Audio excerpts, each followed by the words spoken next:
When you travel somewhere in a country, you have different kind of feelings. When you meet somebody, when you see something which is beautiful, when you see a monument, or it's different kind of feelings. We have the same today. We travel in the same country, the world of ideas, with our 6 guides. We spoke about mathematics, we spoke about astronomy. Let's talk about a third topic, completely different, not completely, but rather different, paradox. What's a paradox? And the role of paradox, you'll see in lecture 5 and 6 when we will talk about creativity, the role of paradox. We need to understand better where paradoxes are located in the country of the ideas. So, like for the 2 others videos, we need some more people. And probably the 3 people I need today for this video are Zeno, Epimenide, and Einstein. I'll explain why. But before going into details, let's go back for a minute to Aristotle. And again we come back to the same giant. Aristotle was famous for his 2 physics, definitely.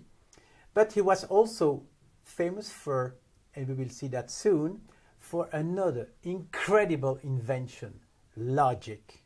Logic. A beautiful tool for the mind, again, comes from Aristotle. And it's strange because the 2 dimensions of Aristotle, physics on one side and logic on the other side, will be not attacked but at least challenged by 2 different paradoxes. Zeno. Let's tell a story of Zeno. The story of Achilles and the tortoise. Maybe you heard about the story, but that's where it should be told. Achilles was a runner, a good runner, the fastest in the city. And the tortoise, was of course not a runner, but he wanted to organize a race between him, Achilles, and the tortoise. But to make the race more interesting, he said he gave the tortoise a head start. So let's use my hands. You have Achilles here and the tortoise here, and they run this way. So the race begins. Achilles is running, but he won't catch up the tortoise, because when he passed where the tortoise used to be, the tortoise is here. Even if she goes very slowly, she's no more where she used to be. So there is another gap. Same for the next step. Achilles runs. When he is here where the tortoise used to be, the tortoise is there. And what was the claim of Zeno? He said the Achilles will never catch up the tortoise because, and you have understood, if he moves this way, the tortoise is no more, etc., etc. It was a paradox. And at the time of Aristotle, nobody could explain. To explain this, you need like a big history of ideas. Leibniz, Newton, they invented what? The calculus I mentioned before. But they invented a way to go to extremely small items.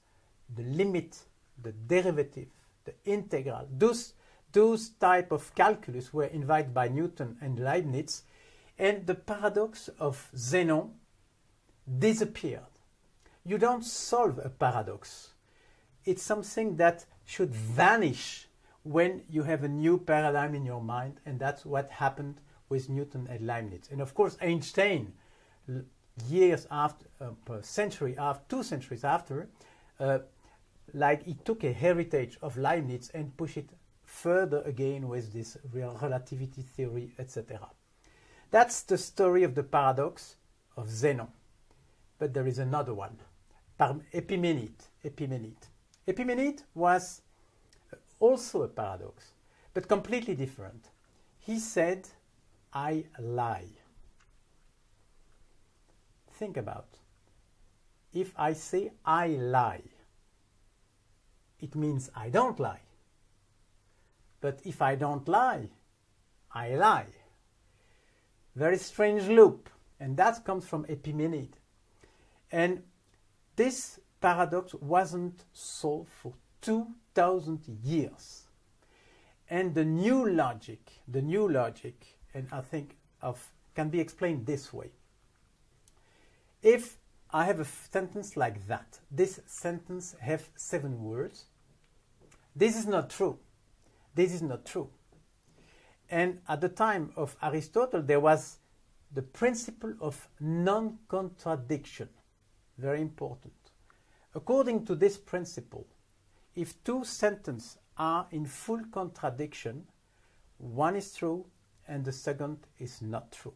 For example, if I tell I am in France, and then I tell I am not in France, the 2 are in full contradiction. According to this principle, one is true, one is not true. Looks simple, looks easy, looks obvious. But look at this one.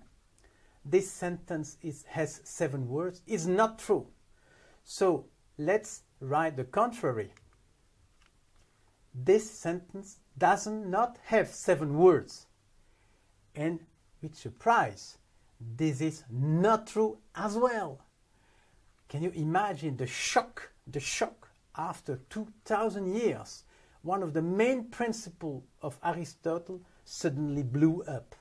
And this is the beginning of the new logic, where Bertrand Russell played a huge role with some others, and we will see that in a minute.